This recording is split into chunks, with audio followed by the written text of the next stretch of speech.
in chapter 22, verse 24 is where we left off. So I'm going to fill us back in. Paul finally made it to Jerusalem. He made it for Passover is what it was, wasn't it? Pentecost or Passover, one of the two. He made it to the big feast. And, the whole time he's been saved, ever since the Damascus Road, this has been his big thing. He wants to go and preach Jesus to his people. And the main thing, the reason he has so much zeal for his people is because he was a Pharisee, and he knows, I've walked in their shoes. So, I don't remember how far we made it through the chapter or where we are in this, but he even argued with God the first time that he was saved. He went into Jerusalem, and God told him, they're not going to receive me here to depart. And after he argued with him for a minute, he said, depart. So, Paul went out. That was after talking to Christ in a vision or a dream, or, God spoke to him somehow. So he went out to the Gentiles, and he would always go to the synagogue first, preach to the Jews, and just about every time the Jews would not accept him. You had a handful every time, but you wouldn't, for the most part, they wouldn't accept him. So when he got done with the Jews, he'd go to the Gentiles, and he's been doing that on his 3 missionary journeys all throughout that territory right there.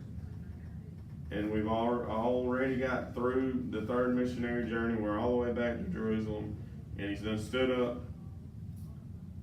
He started one riot. The police, if you want to call them police, the Romans have done come in and kind of saved him. If you look at it, you say, well, the Romans have locked him up, they captured him, but no, they've saved him. Because they were getting ready to stone him or kill him or, whatever, because they think that he brought a Gentile into the temple. And, once you get past a certain point, there's an inscription that any Gentile past this point is responsible for their own death, pretty much. So, and if you bring somebody in, it would be the same thing. That death would be on your back. So, you got people from where he was stoned at has seen him there at the temple and said, hey, this guy's done brought in a Gentile. We've seen, they say his name, I can't remember his name, Tetrius or something. So they think that he's done brought in a Gentile, and this is where we are. He's been locked up, or the Romans have taken him away, and he was in the middle of the speech. They had done got an uproar. So he waved at them, and they done calmed down, and he was in the middle of a speech talking to them and telling them his testimony. The apologeo, which is apologetics. Have you ever heard that word, apologetics? I know he has. It's where you try to do, it's an explanation of why you have faith in Christ. It's a defense for your faith. That's where where the word apologetics comes from, or apology, but it ain't like, you're not going up to somebody saying, I'm sorry, I'm a Christian. You're going up saying, I'm a Christian because you're defending the faith, or defending Christ. Not defending so much, but trying to explain why you're a Christian. Explanation. But that's that word. And, he uses his testimony as an apologeo, or however you say it. And he has just went through his whole testimony. We're going to pick up in 24. And he went through all this testimony, saying that all about where he's on the road to Damascus, persecuting the Jews, and the Lord knocked him off the horse and made him blind, and then he went, and Ananias helped him see again, a devout Jew.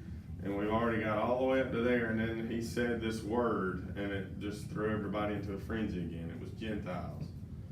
And the word is just about like a cuss word to the Jews, because the Jews believed Gentiles originally were like kindlewood for hell. They just made hell, like hell's cooling off a little bit, let's throw a few Gentiles in there to get it going again, That's how they looked at it. And you know, to say that God would go and try to save the Gentiles, to a lot of them, they just refused it. So when he said that word Gentile, they automatically went back to what they had said. He brought a Gentile into the temple. And I'll just read 23, and this is right after that. I'll read 22. We'll start at 22, okay? And they gave him audience unto this word, and that was the word Gentiles. And then lifted up their voices and said, away with such a fellow from the earth, for it is not fit for that he should live. And as they cried out and cast off their clothes and threw dust into the air. You know, they was throwing a fit. And some of the things I read that they threw dust in the air because they didn't have any rocks. Rome come in and took all the rocks away. So how true that is, I don't know, but it was a way of just throwing, you know, making a big uproar scene. And you know, just to point out something, he had said this, all this stuff that he was talking to the Jews, he had spoke it in Hebrew. Well, the guys that have him locked up at the top of the steps, I'm going to set up the scene. He's getting walked away from the Jews. The Jews are right here, right? In the court of the women. They have followed him all the way. I wish they had that poster. They have followed him all the way to the Antonia Fortress steps, which is, if you looked at the little map of the temple grounds, the Antonia Fortress set right here. So they had walked all the way up to these steps, and he's standing on top of these steps right there at the Antonia Fortress. And that's where, you know, that's where Jesus was took and was put on trial too. So, and the Romans are holding him, kind of keeping everybody out from around him so he could talk to the Jews. Well, the Romans speak Greek, and he speaks to the Jews in Hebrew, and it gets their attention. Well, when he says this word Gentiles to them, they get in an uproar. The people holding him, the Romans up here speak Greek. They had no idea what he just said and why they're all in uproar again. And he thinks they're getting them riled up to try to protest or something, you know. So this is why they do what they do. And 24, the chief captain commanded him to be brought into the castle and bade him that he should be examined by scourging. It may say flogging if you got a different translation. That he might know why for they cried so against him. So again, you know, he didn't understand the word that he said to them and why he got, you know, they got so riled up. And this scourging would be where they would tie you to a post or pull you tight over a rock and get the skin on your back tight and whip you with that cat o' nine tails that has the leather straps on it with the glass and the hooks and whatever else. They say that when you get beat with one of those, a lot of times you wouldn't live through it, and like entrails of your intestines and stuff would be hanging out of your lower back, or if you did live through it, it would like rupture your spinal cord and you'd be paralyzed. It was bad. It was bad news. But they would do this to get a confession from you. It was like the third degree. If you messed up, they would whoop you. It was a 40 minus 1, which would be 39. So they would whoop you trying to get a confession. And I'm pretty sure by the time you got to 39, you're confessing everything that there ever was that you ever did. You shot the neighbor's cat with a BB gun. You know what I'm saying?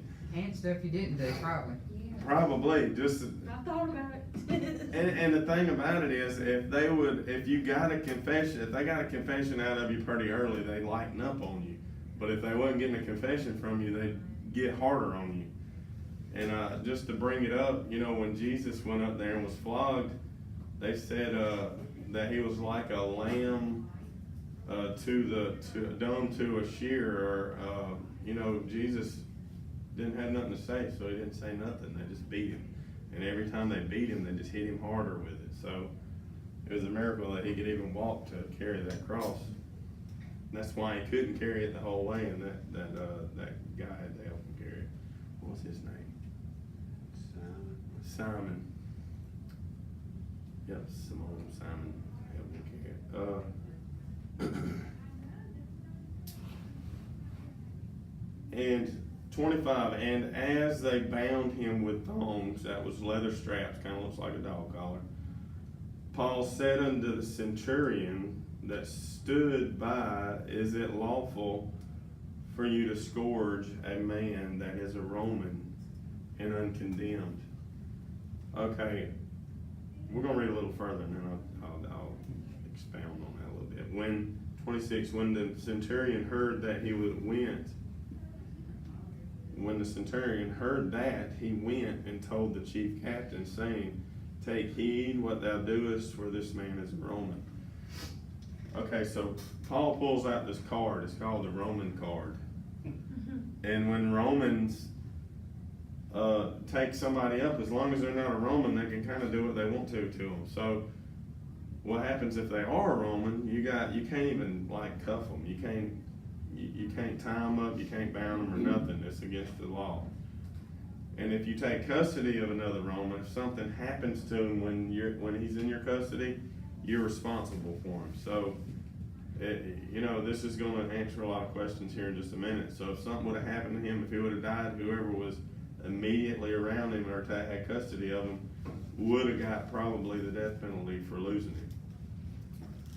But, and he pulls out this card. He says, is it lawful for you to beat a Roman? And what he's saying here is you can't beat me without a trial and being judged and having being guilty of a crime is all that he said there, and a whole lot more words. 26, when the centurion heard that, 27, then the chief captain came and said unto him, tell me, art thou a Roman man? Question. He said, yeah, I am. But the reason he come and asked him, if you claim to be a Roman and they found out you wasn't, guess what? It's a death penalty. Are you really a Roman? And I'm pretty sure it was not just said like I read it. He's probably pretty stern with that question. And Paul's like, yeah. 28, and the chief captain answered, with a great sum obtained I this freedom. And Paul said, but I was freeborn. And what that means, for a small period of time right there, if you had enough money, you could buy your Roman citizenship. And that's what he's saying. With a great sum, I attained this freedom. Paul said, well, you know what? I was born free. I was born into it. And, anytime you have somebody that's born into it, has a little bit more into it than somebody that's bought into it. So. Then 29, then straightway they departed from him, which should have examined him, and the chief captain also was afraid after he knew that he was a Roman, because he had bound him. Like I said a while ago, it's not even lawful for them to bound a Roman. So, he's kind of afraid. He's like, dude, we were finna tie him up and beat him now. I could get in trouble for this. And he was afraid about it. 30, on the morrow, that was the next day, because he would have known the centurion wherefore he was accused of the Jews, he loosed him from his bands and commanded the chief priests and all their council to appear, and brought Paul down and sat him before them. So what he's done here is he's called up the Jews. He's trying to figure out what's going on here. So he gets Paul. He brings them in, calls in the Jews. He's trying to figure out why such the uproar against this man. He's trying to pin him, get him a sentence him. If he's done something wrong, we can tie him up, beat him, or whatever. But if he ain't done nothing wrong, I'm kind of holding him against his will. So they're trying to figure out what's going on with Paul. Chapter 23, verse 1. And Paul, earnestly beholding the council, said, men and brethren, I have lived in all good conscience before God until this day. I don't know how many people could say that, but Paul said it, and I'm pretty sure he meant it. I don't think I could say that. Earnestly beholding, he looked everybody in the eye and said, you know what? To this day, all the way to now. I mean, not that I'm not now, but I'm saying my whole life, pretty much. From the beginning to this point. Yes. I have stood in good conscience let me reread it, because I don't want to get it all out of context. I have lived in a good conscience before God unto this day. And you say, well, he was holding the clothes when they beat Stephen to death. I mean, how could you be in good conscience? He was zealous for the law. He was just like they are, zealous for the law. He thought he was doing God's will. Your conscience, until you're saved, really has nothing to do with whether you're doing right or wrong. It's a tight wire right there, your conscience is, because you can consciously do something wrong and be wrong about your facts and be okay with what you're doing. That's why Paul was able to say that. You know, I've openly beat these Christians and helped kill them and, you know, track them down and beat women and children and, you know, and he was zealous for, I mean, he thought he was doing God's work. That's why he could say, I have not done nothing consciously until this day. And it's hard to wrap your mind around, but I guess it is what it is. Does that make sense? 2, and the high priest Ananias commanded them that stood by him to smite him on the mouth. Okay, the chief priest, I guess you would call him, Ananias, when he said this, you know, punch him in the face or slap him in the face for saying that. 3, then said Paul unto him, God shall smite thee, thou whited wall, for settest thou to judge me after the law, and then condemnest me to be smitten contrary to the law. If you can't understand what that means, I'm going to break it down for you. You're setting me in front of trial right here, and you're judging me according to your law, but you're breaking your own law by having this guy punch me in the mouth. And he said, and you know, Paul got into the flesh a little bit here, and I kind of like this because when I get into the flesh, I can say, well, you know, Paul even did it, you know. He said, God shall smite thee, thou whited wall. And this whited wall, there's a couple of different things I wanted to go back and read, because this whited wall, it don't make any sense unless you know where that's coming from. It's too late for me to really get into it, but in Exodus 22:28, no, Ezekiel 13:10-6. If you read Ezekiel 13:10-6, it'll talk about a wall being coated. What they would do is get this mortar and it'd be white, and they would coat this wall. And back then you'd build a wall out of like bricks and, you know, mushy sand and dirt and whatever else, and it's there, but it's not real strong, so it looks terrible. So they would mix up this mortar and it would be white and pretty, and they would put it on the wall. And it would be a real nice white wall, but it had no structural integrity. It was kind of just like, if you messed with it, it'd crumble and fall. And it talks about it coming and being prevailed against and it falling because it was only for looks. That's what he means. You whited wall, you look good on the outside, but you know, you don't have nothing to stand on. You're gonna crumble. And then, you know, there's another thing that goes with the whited or whitewashed.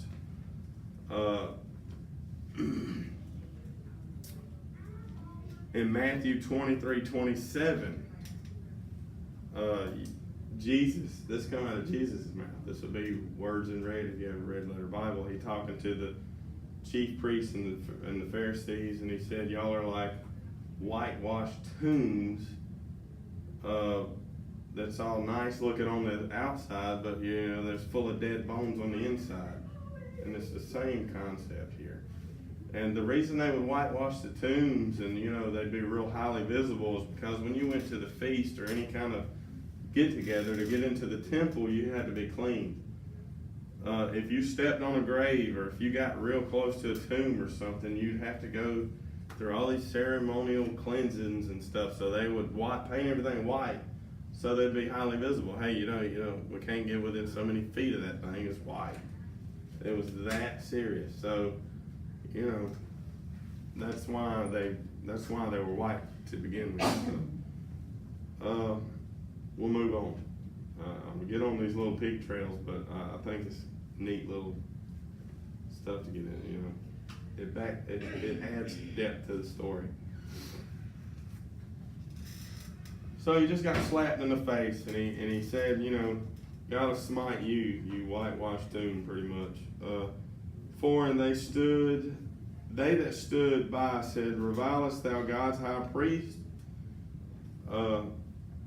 You know, Paul, you just said that to a high priest, is what he's saying. Then said Paul, I wist not, brethren, that he was the high priest, for it is written. You know, Paul, I'm going to stop right there. Paul didn't understand that it was the high priest. He is either being, he's either can't see very well and didn't realize it was our high priest. This is stuff that I've read.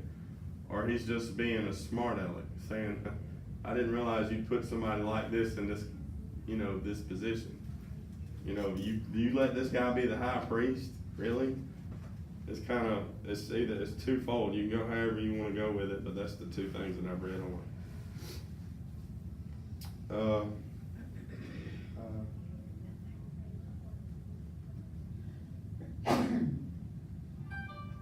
It is written, thou shalt not speak evil of the ruler of thy people. So he apologizes out openly. You know, again, I don't know if he's just being a smart aleck or if he was really, you know, being for real.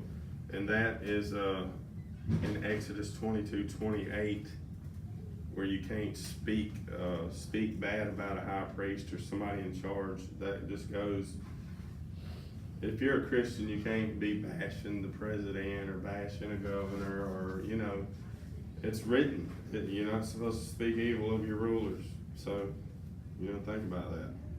6, but when Paul perceived that the one part were Sadducees and the other part were Pharisees, he cried out, in the council, men and brethren, I am a Pharisee, the son of a Pharisee, of the hope and the resurrection of the dead, and I am called and questioned.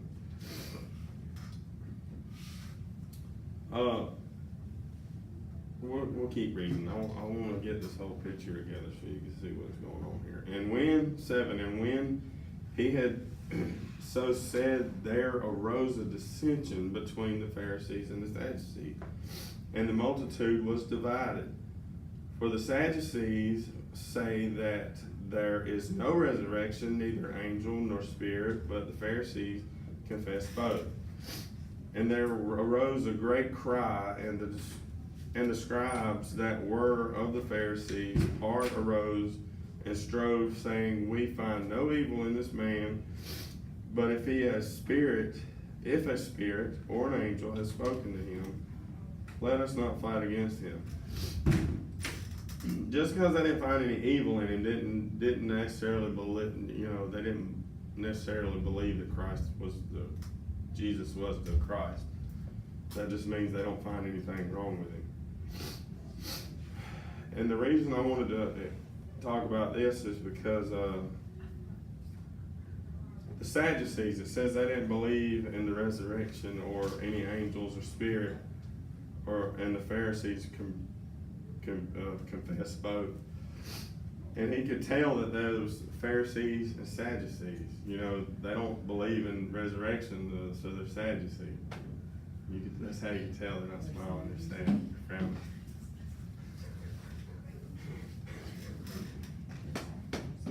But no, seriously. So the things that come up after this, he's fixing to get taken back out because, you know, he's fixing to start another big riot. What's going on?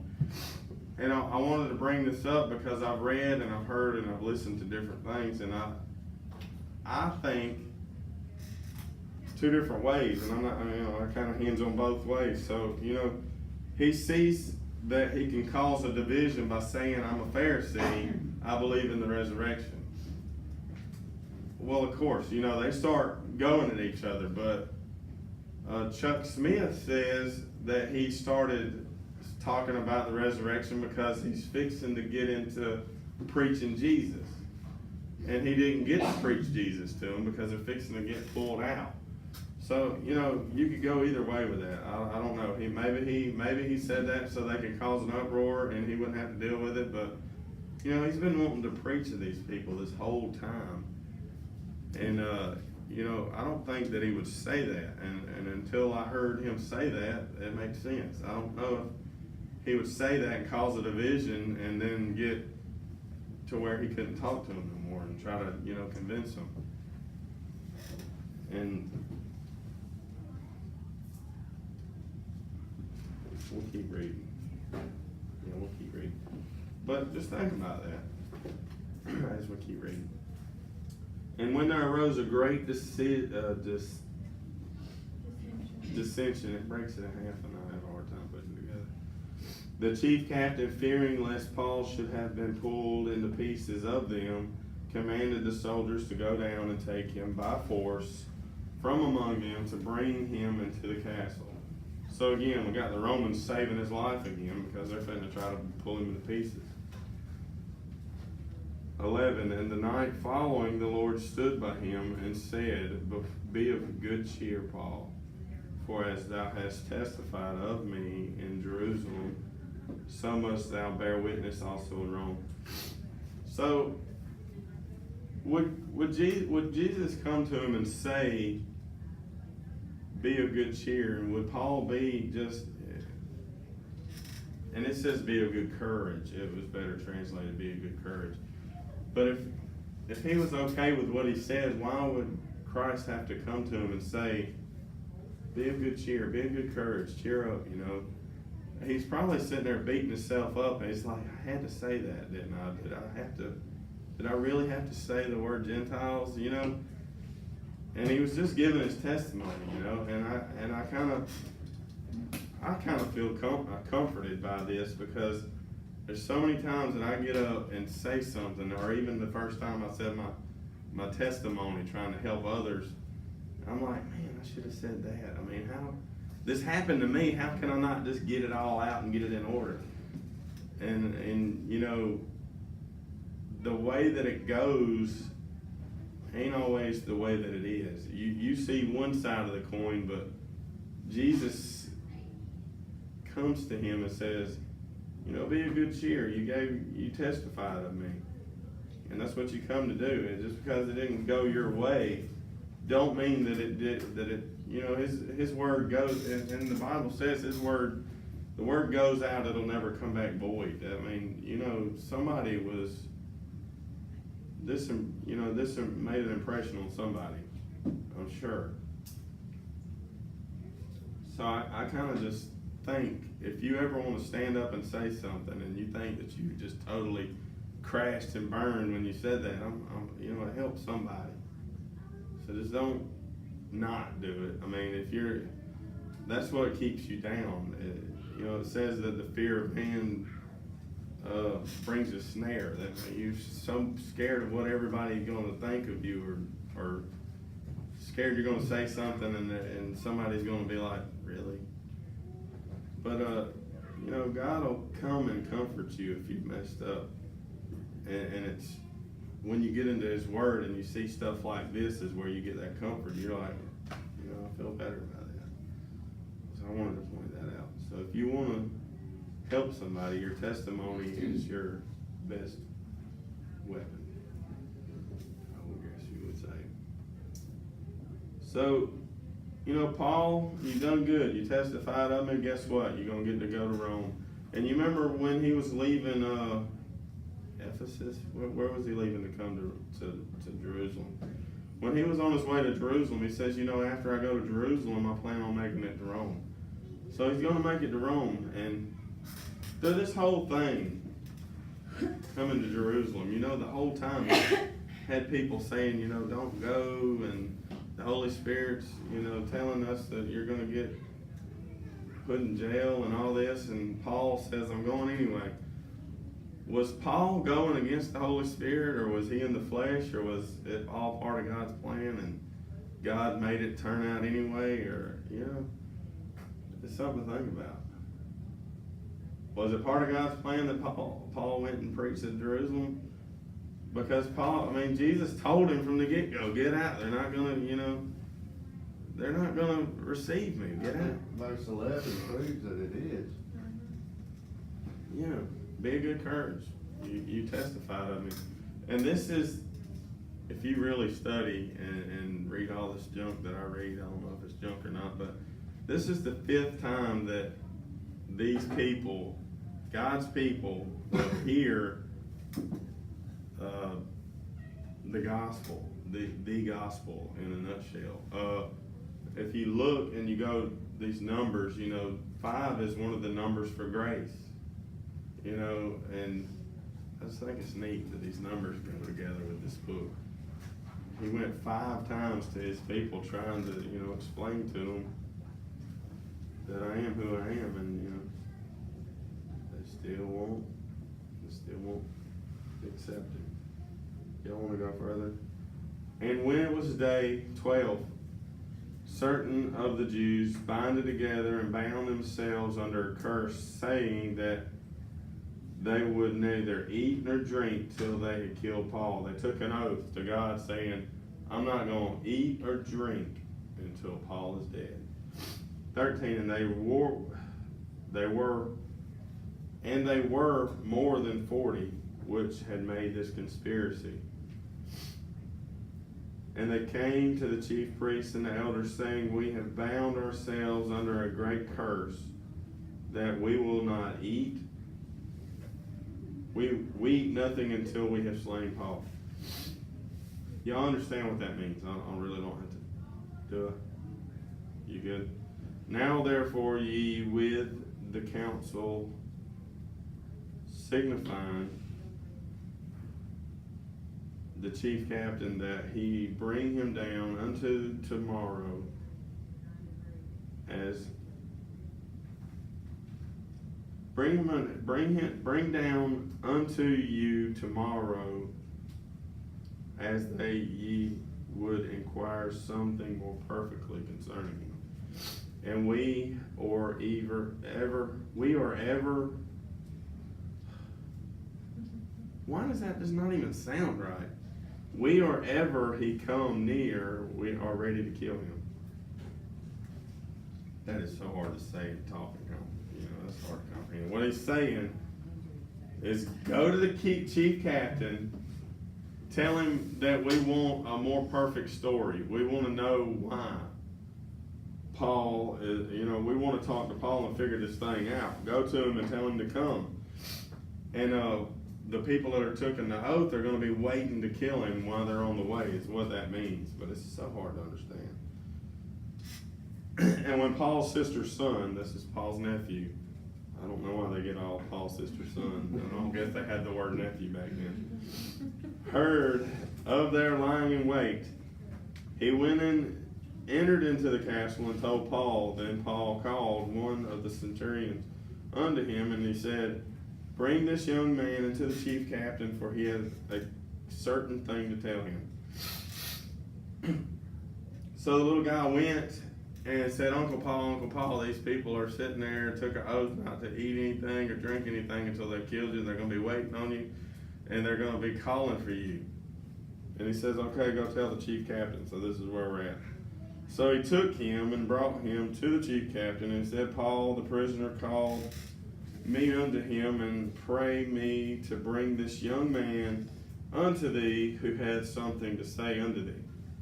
So I brought this guy to you. It's Paul's little whatever. He's got something to tell you. And the chief captain took him by the hand and went with him aside privately and asked him, what is it that thou hast to tell me? This chief captain right here, I think, likes Paul.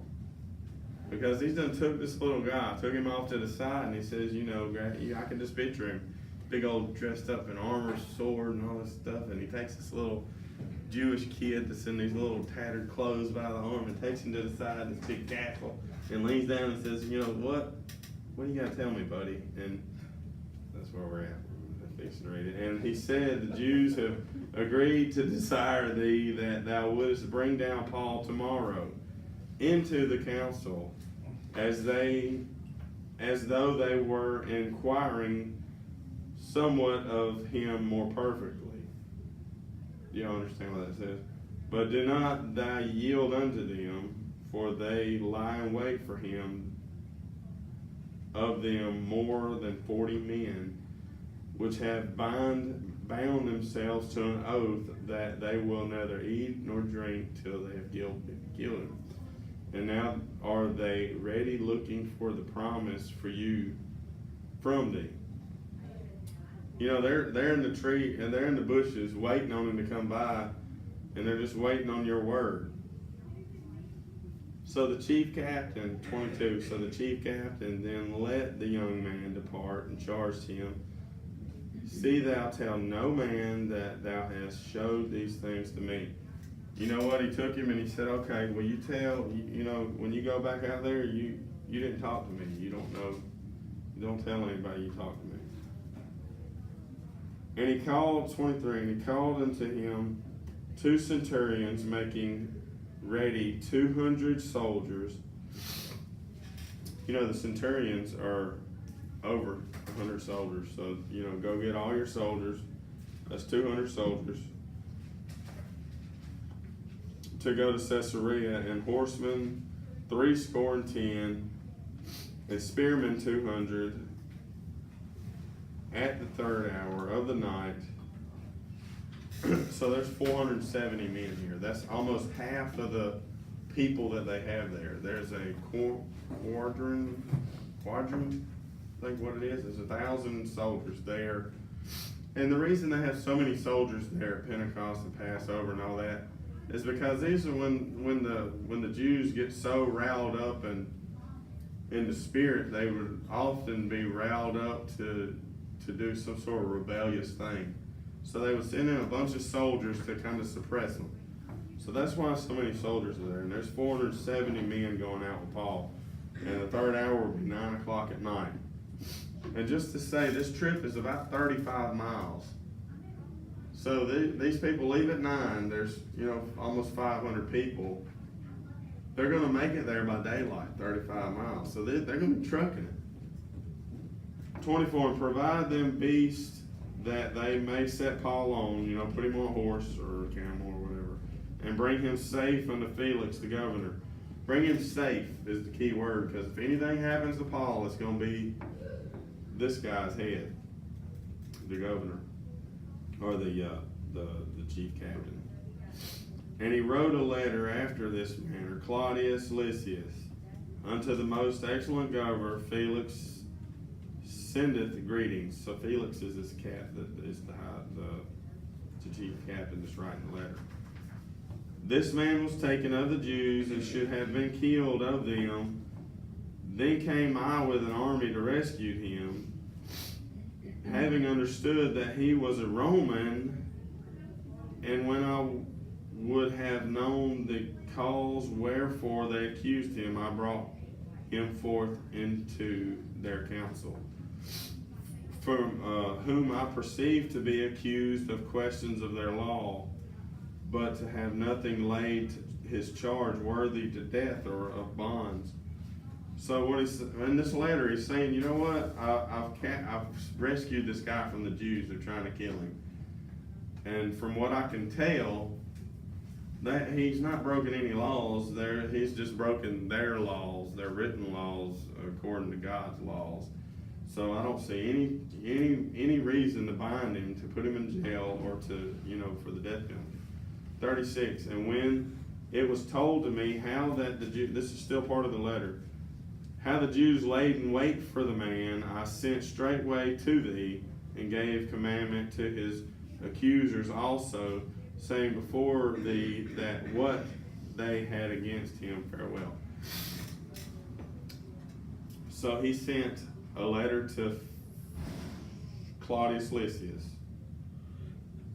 which is the main governor, and he sent a letter to his accusers saying that, you know, I sent him to Claudius Lysias. Then the soldiers, as it was commanded them, took Paul and brought him by night to Antipatris. On the morrow they left the horsemen to go with him and returned to the castle.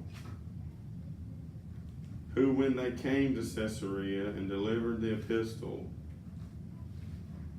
to the governor, presented Paul as before him. And when the governor had read the letter, he asked of what province he was, and when he understood that he was of Cilicia, I will hear thee, said he, when thine accusers are also come. And he come, commanding him to be kept in Herod's judgment hall. They didn't even put him in jail. And, so this is it.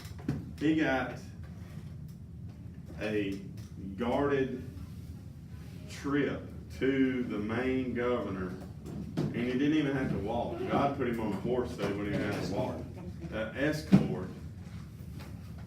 And when he got there, he got put in a judgment hall. He didn't even get put in a prison or nothing else. And you'll find out later that Paul was going to have kind of a free roam for about 2 years to do whatever he wants to, and he's going to have protection of the Romans.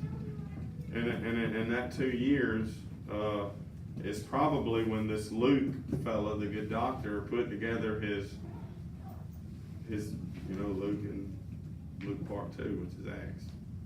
It's kind of neat. It's 7 o'clock. You wanna